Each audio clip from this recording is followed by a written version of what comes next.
네, 오늘은 한국 정치에 대한 얘기를 좀 해보려고 합니다. 한국 정치에 대한 얘기를 하려고 하면 얘기하려고 하는 순간부터 머리가 아파지고 여러 가지 답답함이 생깁니다. 우리가 이제 먼저 우리 대한민국을 살펴볼 필요가 있는데, 우리 대한민국은 굉장한 이중성에 놓여 있다고 생각을 합니다.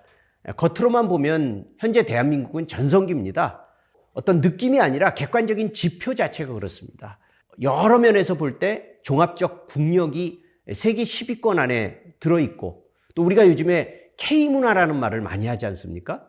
그래서 뭐 BTS라든가 수없이 많은 K컬처들의 대중적 문화가 이미 세계를 점령하고 있고, 우리 상품들이 세계 곳곳 어느 곳에나 없는 곳이 없을 정도로 배치되어 있고 진열되어 있는 화려한 모습들을 우리가 잘 알고 있습니다. 그리고 이제 우리는 한국에 계속 살고 있기 때문에 너무 익숙해서 잘 모르지만, 심지어는 서구 선진국이라고 하는 나라들에서 온 사람들의 이야기를 들어봐도 우리나라의 사회적 이 공공 기반과 편의시설, 그리고 인터넷을 비롯한 여러 가지 정보 서비스 기반의 망들을 이렇게 보면 정말 최고 수준, 세계 최고의 수준을 누리고 있습니다. 그래서 사람들은 언제나 행복할 것 같고 늘 화려하고 번영된 그런 여건에서 살아가고 있는 것 같습니다. 그러나 사실 대한민국에서 살고 있는 저와 여러분들의 마음이 그렇습니까? 우리는 참 암담하고 답답함을 많이 느낍니다.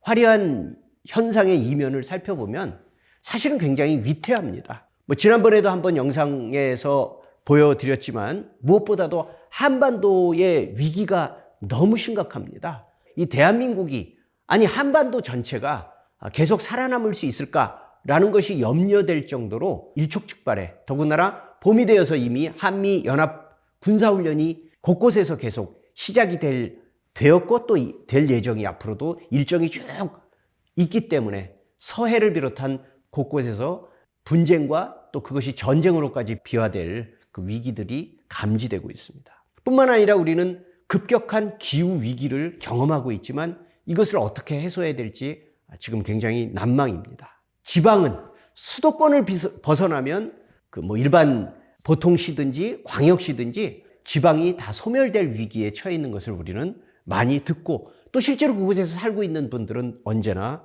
경험을 하고 있습니다. 그리고 빈부격차도 갈수록 커져가고 있고, 또 남녀의 대우와 문화적 대우와 또 임금 격차도 여전히 격차가 큰 것을 알 수가 있습니다. 그 결과가 어떻게 나타납니까?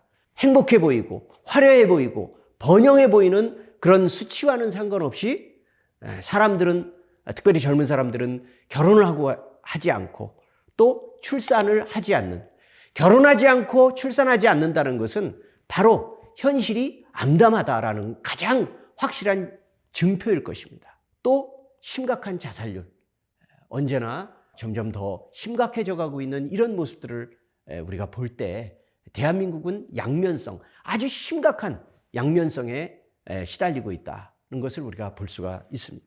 여러분, 근데 정치의 역할이 뭘까요? 정치라는 것은 바로 이런 난제를 푸는 것입니다. 그러나 불행하게도, 가슴 아프게도 한국 정치는 난제를 풀기보다는 오히려 문제와 위험도를 더 키웁니다. 그 중에서도 특별히 대통령 리스크가 너무 큽니다.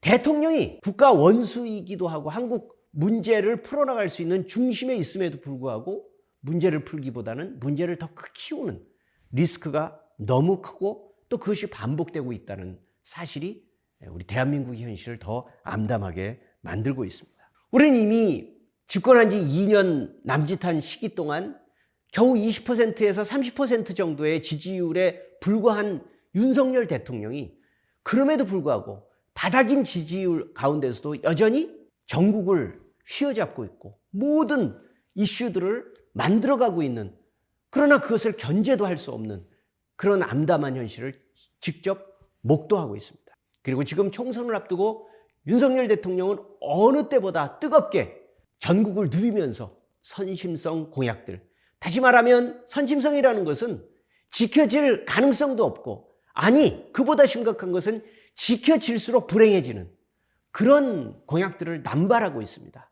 이곳저곳에서 헛된 국토개발과 또 토건 공사를 공약하면서 곳곳마다 해서 이것을 만들어주겠다, 저것을 해주겠다라는 얘기들을 마음대로 떠들어대고 있고, 그린벨트를 풀고 또 지구 환경에 대한민국 국토를 파괴하기 쉬울 수 있는 공약들을 곳곳에서 마구 남발하고, 그 공약과 공약들이 지방과 지방 사이에서 서로 충돌하는 일들이 벌어짐에도 불구하고, 그리고 관계부처와 상의 가운데서 이루어진 것이 아니기 때문에 관계부처도 그것을 따라가기가 급급한 그런 일들을 대통령이, 국가원수가 마구 내뱉고 있습니다. 그러면 여러분, 총선 이후에 대통령 공약을 이행해도 문제고 이행하지 않아도 문제인 그런 상황들로 점점 빠지고 있는데, 그럼에도 불구하고 대통령의 그 광폭 행보를 대한민국은 통제할 수 없다는 것입니다.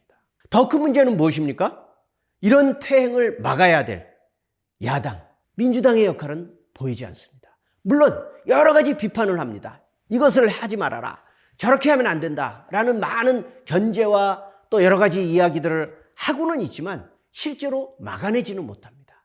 왜 그렇습니까? 민주당이 의석수가 작아서가 아닙니다. 민주당이 그것을 할 만한 의지도, 능력도, 지혜도 없기 때문입니다.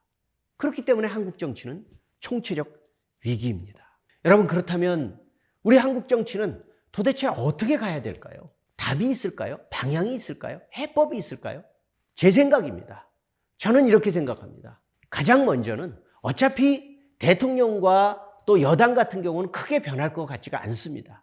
저는 그래도 민주당의 한 가닥 희망을 다시 주문하고 싶습니다. 근데 그것은 적당히 잘해라가 아니라 민주당이 정말 뼈를 깎는 심정으로 크게 변화해야 됩니다. 민주당은 잘못된 자부심을 버려야 됩니다. 30년, 40년 전 민주화 경력이 있었다. 그리고 국민의힘보다는 도덕성이 조금 더 낫다.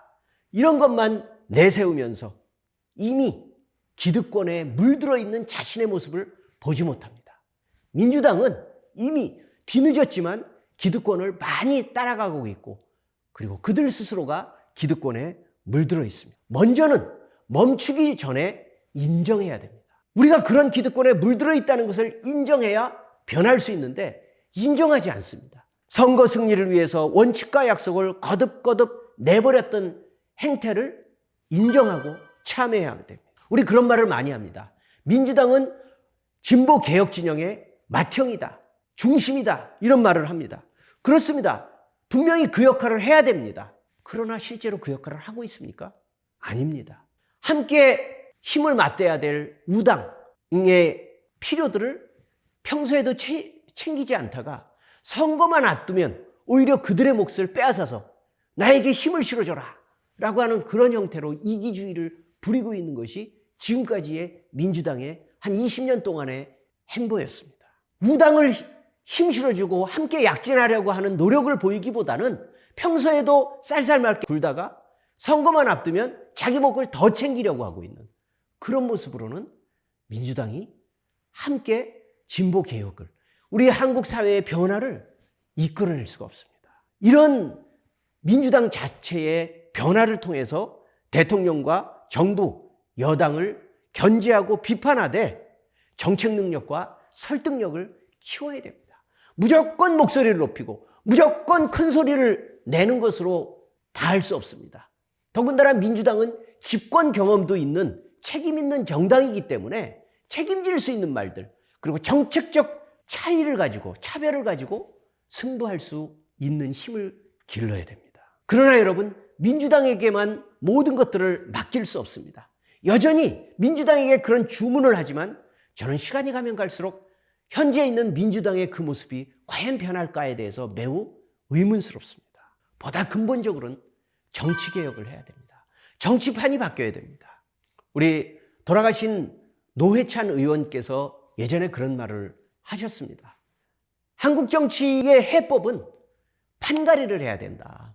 1987년도에 만들어낸 대통령 직선제와 소선거제를 중심으로 한 국회의원 선거제를 중심으로 한 양당 독식에, 승자 독식에, 그리고 두 당이 격렬하게 대립하는, 타협하지 못하는 이런 구도가 30년 동안 이어져 왔는데 이런 구도로 가는 한 대한민국은 공멸한다 라는 그런 비유를 한 적이 있습니다. 그리고 그것은 지금 여전히 설득력이 있을 뿐만 아니라 앞으로 가면 갈수록 반드시 해야 될 필수적인 과제라고 생각을 합니다. 판을 바꿔야 됩니다. 첫째는 제왕적 대통령제를 바꿔야 됩니다. 단순히 윤석열 대통령만의 문제가 아닙니다. 우리는 착각하기 쉽습니다. 윤석열 대통령이 너무 문제를 많이 일으키기 때문에 5년만 지나면 또는 5년 전에도 윤석열 대통령을 박근혜 대통령처럼 바꾸면 그러면 된다. 너무 순진한 생각입니다. 그렇지 않습니다.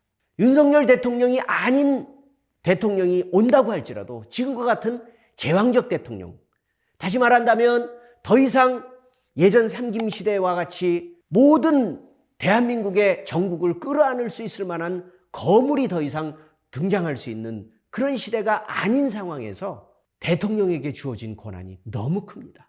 대통령은 5년 임기 동안은 아무리 그 사람이 능력이 있든 없든 도덕성과 정직성과 또 여러 가지 인품과 품격이 있든 없든 상관없이 대통령은 너무나도 많은 권한을 가지고 있습니다. 그리고 그가 작심하면 대한민국을 다 쥐락펴락할 수 있다는 그런 위험 요소를 항상 안고 있습니다. 무능하든지 위험하든지 5년 동안은 계속 위험해질 것입니다. 대한민국이 왜 계속 이러한 제왕적 대통령제를 허용해야 되겠습니까? 우리는 지금부터라도 대통령제가 아닌 내각제를 비롯한 다양한 실험들을 생각할 수가 있습니다.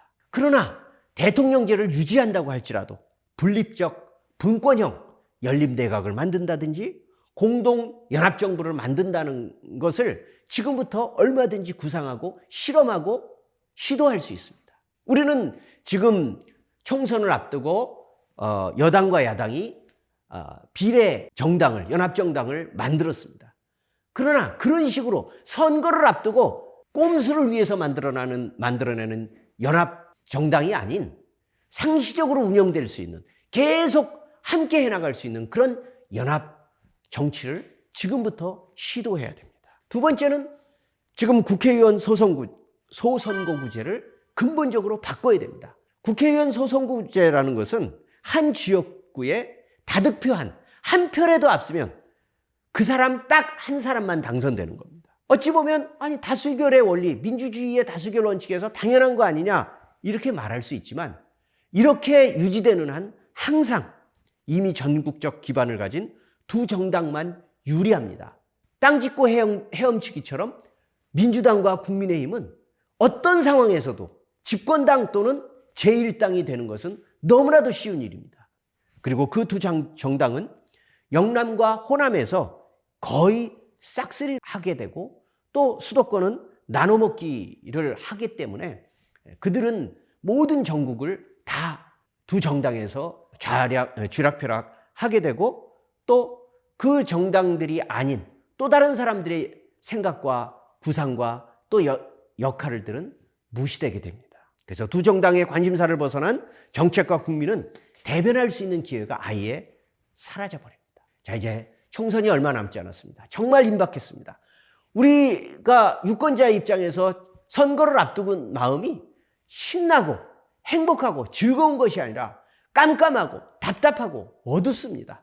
어떻게 해야 될지도 모르겠고 해도 기쁠 것 같은 마음이 생기지 않습니다. 자, 어떻게 해야 될까요?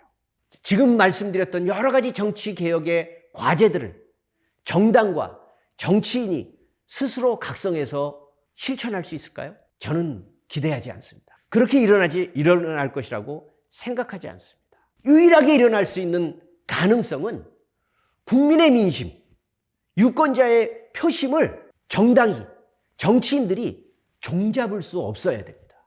지금까지는요, 정당과 정치인이 국민들과 유권자들을 움직이기가 너무 편했어요.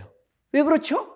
이미 확보된 표가 있기 때문입니다. 언제나 민주당 표가 이렇게 있고 언제나 국민의힘 표는 이만큼이 항상 상당 부분이 30%, 40%에 육박하는 표가 항상 고정적으로 확보되어 있습니다. 확보되어 있는 사람들은 위험과 모험을 하지 않습니다.